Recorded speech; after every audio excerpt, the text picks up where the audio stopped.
Hi everybody, John from Additive Alliance here with a series about how to build a 3D printer from the ground up. As you know, there are lots of series out there that discuss how to use them, how to fix them, and even how to modify them.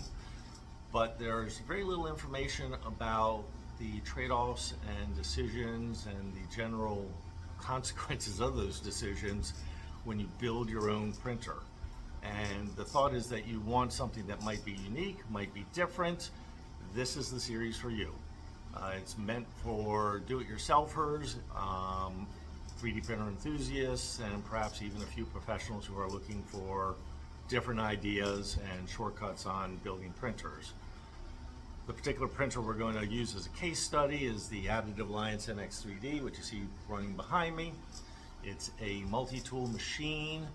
It's commercial grade, so it runs high temperature, can run high temperature plastics all the way up to Ultem.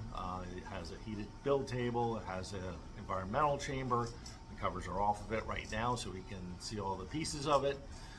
But it can also run other tools such as laser cutter tools, routers, probes, syringe extruders for things like silicon, peanut butter. You can do food, hydrogels, all sorts of things. It even allows customizable tools so that you can make your own. If there's something that you need specifically, this is the way to get there pretty quickly.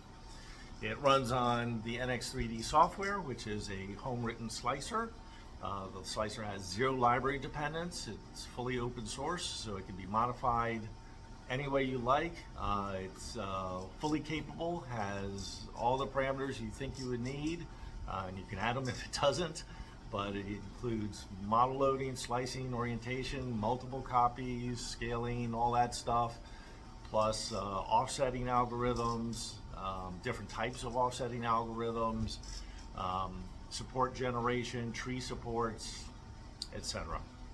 It covers it all. So this series will go into a bunch of videos, hopefully about 5 minutes long, so you don't get too bored with them. Each one will cover a very specific topic, like frame design, how do you make it stiff, what aluminum extrusion to use, what are the best connectors, to safety design, how do you make a hardware lockout watchdog, how do you make sure that somebody's fingers aren't going to get burned, how do you make it CE compliant, and then right in through software, how do you generate tree supports, or what's the quickest offsetting algorithm. So there's going to be a whole bunch of videos. I will start with the simple stuff on the hardware and then move into software later. There will probably be more software videos than there will be of anything else just because of the complexity. But I'm looking to you to tell me what you want to see and what sequence you want to see it in. I will do these hopefully about every other day, and we'll get a whole bunch of them up and going. And give me some feedback. Tell me what you like about them. Tell me what you don't like. Tell me what you want to see. And we'll go from there.